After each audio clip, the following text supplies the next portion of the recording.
আপনারা সবাই জানেন মানুষের তৈরি প্রথম দ্বীপের নাম হলো দুবাইয়ের পাম আইল্যান্ড। মরুভূমির তীরে আধুনিক প্রযুক্তির এই বিস্ময় বিশ্বের কাছে মানবসৃষ্ট স্থাপত্যের এক জ্বলন্ত উদাহরণ। আপনারা এও জানেন পৃথিবীর সবচেয়ে পুরনো এবং স্বীকৃত সভ্যতা হলো মেসোপটেমিয়া, যা খ্রিস্টপূর্ব 3200 অব্দে শুরু হয়েছিল। কিন্তু আমি যদি বলি এই দুটি ধারণাই ভুল, যদি বলি আধুনিক স্থাপত্যের হাজার হাজার বছর আগে এক উন্নত সভ্যতা সমুদ্রে এক স্বর্ণালী নগরী নির্মাণ করেছিল, কি বিশ্বাস হচ্ছে না তো? তাহলে চলুন আজ আমরা প্রবেশ করব এক কিংবদন্তির গভীরে, যেখানে পুরাণ মিশে যায় প্রত্নতত্ত্বের সঙ্গে, যেখানে ইতিহাস নিজেকে প্রকাশ করে এক ডুবে যাওয়া শহরের ধ্বংসাবশেষে। আজ আপনাদের জানাবো দ্বারকা নগরীর ইতিহাস। নমস্কার, আপনারা দেখছেন ভবঘুরে, আমাদের বিশেষ সিরিজ ভারতের অমীমাংসিত রহস্য। আজকের পর্বে আমরা প্রবেশ করছি শ্রীকৃষ্ণের রহস্যময় নগরী দ্বারকার গভীরে। এরকম আরও রহস্যময় ঘটনার সাক্ষী হতে চাইলে আমাদের চ্যানেলটিকে ফলো করতে এবং বেল আইকনটিকে টিপতে ভুলবেন না। তাহলে চলুন আর বেশি দেরি না করে শুরু করা যাক। আমরা দ্বারকাকে প্রধানত চিনি ভগবান শ্রীকৃষ্ণের রাজধানী হিসাবে। ভগবত পুরাণ অনুসারে মথুরা ছেড়ে কৃষ্ণের নেতৃত্বে যাদবরা যখন নতুন আশ্রয়ের সন্ধানে আসেন, তখন তারা গুজরাটের সৌরাষ্ট্র উপকূলে একটা চমৎকার শহর তৈরি করেন।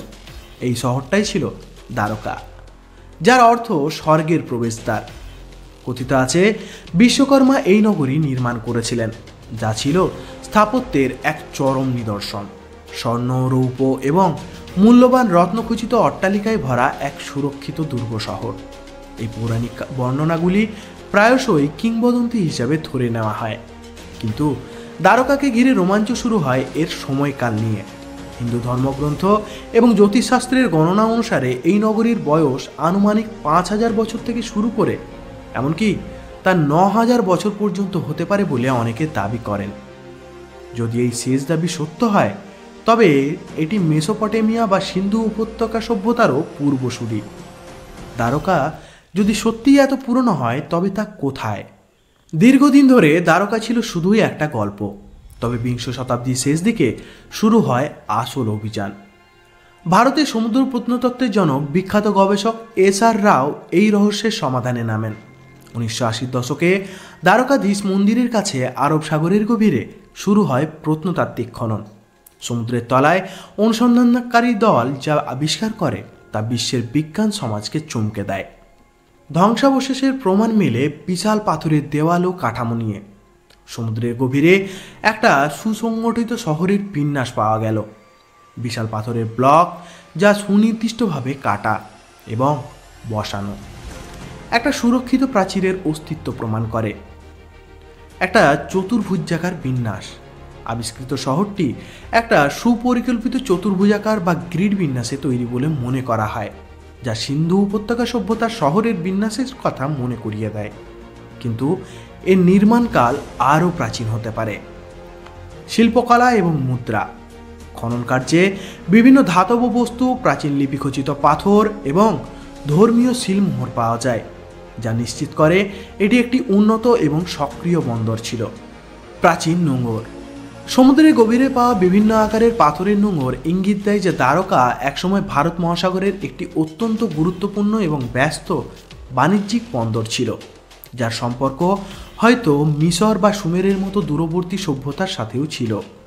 এই ধ্বংসাবশেষ আবিষ্কারের পর এস.আর. রাও এবং তার দল দাবি করেন যে তারা প্রায় খ্রিস্টপূর্ব 1500 থেকে 1800 অব্দের একটি শহরের সন্ধান পেয়েছেন।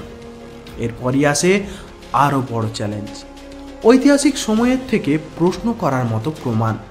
আপনারা যে 9000 বছরের দাবির কথা বলছেন, সেটি সরাসরি ভারত সরকারের আর্কিওলজিক্যাল সার্ভে অফ ইন্ডিয়ার একটি রিপোর্টের ফলাফল। 1999 থেকে 2001 সালে কম্বো উপসাগরে আর্কিওলজিস্টদের একটা দল গভীর জলমগ্ন কাঠামোর সন্ধান পান। এই কাঠামোটিকে ঘিরে চলে কার্বন ডেটিং।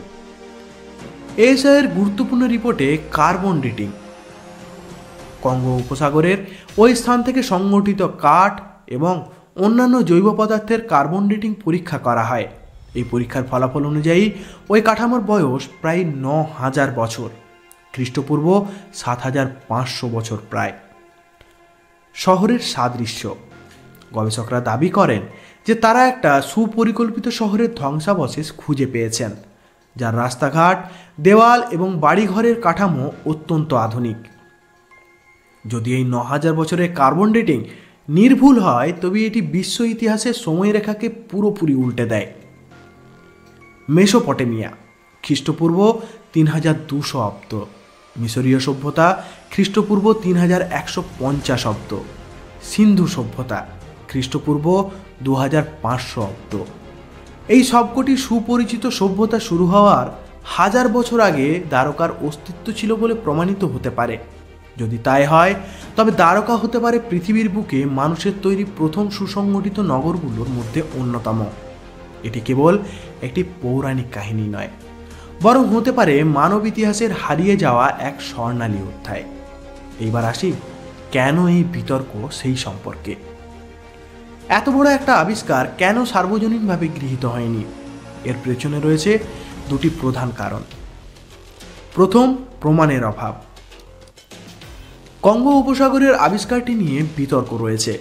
কিছু বিশেষজ্ঞদের মতে প্রাপ্ত কাঠ বা অন্যান্য উপকরণগুলি হয়তো জলমগ্ন কাঠামোর অংশ নয়, বরং সমুদ্রের স্রোতে ভেসে আসা সাধারণ কাঠ। কাঠামোটির স্থির ছবি বা ভিডিও প্রমাণ এখনও অপ্রতুল, যা এটিকে প্রত্নতাত্ত্বিক মানদণ্ডে একটি সুগঠিত নগরী হিসেবে প্রতিষ্ঠা করতে পারেনি। পুরাণ ও ইতিহাসের মিশ্রণ। দ্বারকা শ্রীকৃষ্ণের সঙ্গে গভীরভাবে জড়িত, ফলে অনেক বিজ্ঞানী বিশ্বাস করেন যে এই আবিষ্কারগুলোর পেছনে পৌরাণিক কাহিনীকে প্রতিষ্ঠিত করার আগ্রহ থাকতে পারে, যা এই গবেষণাগারের নিরপেক্ষতাকে প্রভাবিত করতে পারে। তা সত্ত্বেও এই বিতর্ক দ্বারকা নগরীর রহস্যকে আরও গভীর করেছে। গুজরাটের বর্তমান দ্বারকাধীশ মন্দিরের কাছে সমুদ্রের নিচে পাওয়া তুলনামূলকভাবে নতুন খ্রিস্টপূর্ব ১৫০০ থেকে ১৮০০ অব্দি ধ্বংসাবশেষ এবং কম্বোয় উপসাগরের খ্রিস্টপূর্ব ৭,০০০ অব্দ অত্যন্ত প্রাচীন ধ্বংসাবশেষ, এই দুটি প্রমাণ করে যে গুজরাটের এই উপকূলটি হাজার হাজার বছর ধরে একটি গুরুত্বপূর্ণ সভ্যতা ধারণ করে এসেছিল। পৌরাণিক কাহিনী অনুসারে দ্বারকার এই বিশাল সাফল্য স্থায়ী হয়নি। মহাভারতের যুদ্ধের পর দ্বারকায় এক অভিশাপ আসে। মহাকাব্য বর্ণনা করে কৃষ্ণের গোলকত্যাগের ঠিক পরেই সমুদ্র ভয়ানক রূপে ফিরে আসে শহরের দিকে। অর্জুন চোখের সামনে দেখেন কিভাবে জলরাশি শহরের রাস্তা, প্রাসাদ এবং মন্দিরগুলোকে গ্রাস করে নেয়। ৭ দিনের মধ্যে স্বর্ণালী দ্বারকা পুরোপুরি সমুদ্রের গভীরে তলিয়ে যায়। এই পৌরাণিক বর্ণনা কি কেবলই একটি গল্প, নাকি এটি একটি ভয়ঙ্কর প্রাকৃতিক দুর্যোগের স্মৃতি, যা হাজার হাজার বছর ধরে মুখে মুখে প্রচলিত হয়েছে? প্রত্নতাত্ত্বিকরা এই ডুবে যাওয়ার কারণ হিসেবে ভূমিকম্প বা উপকূলের ভূমি অবনমনকে দায়ী করেন। দুবাইয়ের পাম আইল্যান্ড নিঃসন্দেহে আধুনিক যুগের এক বিস্ময়, কিন্তু এর আড়ালে লুকিয়ে আছে দ্বারকার ৯,০০০ বছরের পুরনো কিংবদন্তি, যা মানব জাতির উন্নত সভ্যতার জন্মস্থানকে মেসোপটেমিয়া থেকে সরিয়ে ভারত মহাসাগরের গভীরে স্থান দিতে পারে। দ্বারকার গল্প কেবল শ্রীকৃষ্ণের হারানো রাজ্যের গল্প নয়, এটি এমন এক প্রশ্ন যা আমাদের ইতিহাসকে পুনরায় লিখতে বাধ্য করতে পারে। সমুদ্রের গভীরে লুকিয়ে থাকা এই ধ্বংসাবশেষগুলি হয়তো আমাদের শিখিয়ে দেবে যে আমরা যতটা প্রাচীন বলে জানি, মানব ইতিহাস তার চেয়েও অনেক বেশি পুরনো এবং অনেক বেশি সমৃদ্ধ। এখনও দ্বারকার সত্য পুরোপুরি প্রকাশিত হয়নি, কিন্তু প্রতিটি ডুব, প্রতিটি খনন এই প্রাচীন নগরীর রহস্যকে একটু একটু করে উন্মোচিত করছে।